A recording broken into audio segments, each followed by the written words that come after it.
मन को काबू में कैसे करें, मतलब मेडिटेशन, ध्यान की शक्ति। कभी कभी ऐसा लगता है जैसे मन किसी बेकाबू घोड़े की तरह दौड़ता जा रहा हो, कभी चिंता की दिशा में, कभी गुस्से की ओर, कभी डर, कभी इच्छा और कभी उन बातों की तरफ जिनका कोई अंत ही नहीं होता। हम सब यही तो महसूस करते हैं। मन को काबू में रखना कितना मुश्किल है, पर सच्चाई यह है कि मन को हराया नहीं जा सकता, उसे केवल समझाया जा सकता है। मन कोई दुश्मन नहीं है, वो तो बस एक बच्चा है जो हर पल कुछ नया चाहता है। कभी ध्यान चाहता है, कभी भावना, कभी सुख, कभी दुख, कभी पहचान। अगर तुम उसे डांटोगे तो वह भागेगा, लेकिन तुम उसे ध्यान से, सचेतना से समझाओगे तो वही मन तुम्हारा सबसे बड़ा मित्र बन जाएगा। यही है ध्यान की असली शक्ति। ध्यान का मतलब सिर्फ आंखें बंद करके बैठ जाना नहीं है। ध्यान का मतलब अपने भीतर झांकना, बाहर की आवाज़ों से नहीं, अंदर की आवाज़ों से जुड़ना। जब तुम ध्यान में बैठते हो तो शुरुआत में मन भागता है, कभी पुराने विचारों में, कभी आने वाले कल की चिंता में। लेकिन तुम बस देखते रहो, कुछ मत करो, मन को पकड़ो मत, बस उसे देखने दो।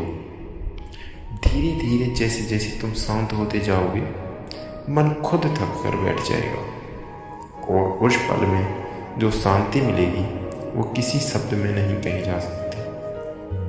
जब मन शांत होता है तो तुम्हारे भीतर की ताकत जागती है।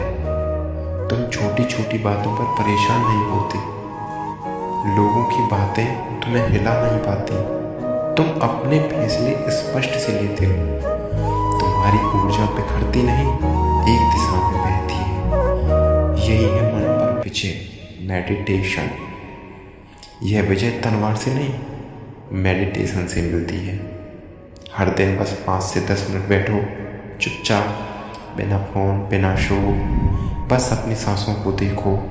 सांस अंदर जाती है, महसूस करो, सांस बाहर आती है, महसूस करो। बस इतना ही। यही साधना, यही शुरुआत है। धीरे धीरे तुम्हें महसूस होगा कि मेडिटेशन अब उतना नहीं भागता जितना पहले भागता था। विचार अब आते हैं पर टिकते नहीं, और तुम पहली बार अपने आप से मिलते हो। तो याद रखो, मन को काबू में करने की शुरुआत मन को रोकने से नहीं, बल्कि उसे देखने से होती है। जितना तुम उसे समझोगे उतना वह तुम्हारा साथी बनेगा। ध्यान करो, क्योंकि ध्यान कोई काम नहीं, मेडिटेशन कोई काम नहीं, एक जीवन शैली है। और जब ध्यान, मेडिटेशन जीवन का हिस्सा बन जाता है तो मन अपने आप तुम्हारे नियंत्रण में आ जाता है। याद रखो, जिसने अपने मन को जीत लिया उससे बड़ा विजेता इस संसार में कोई नहीं है।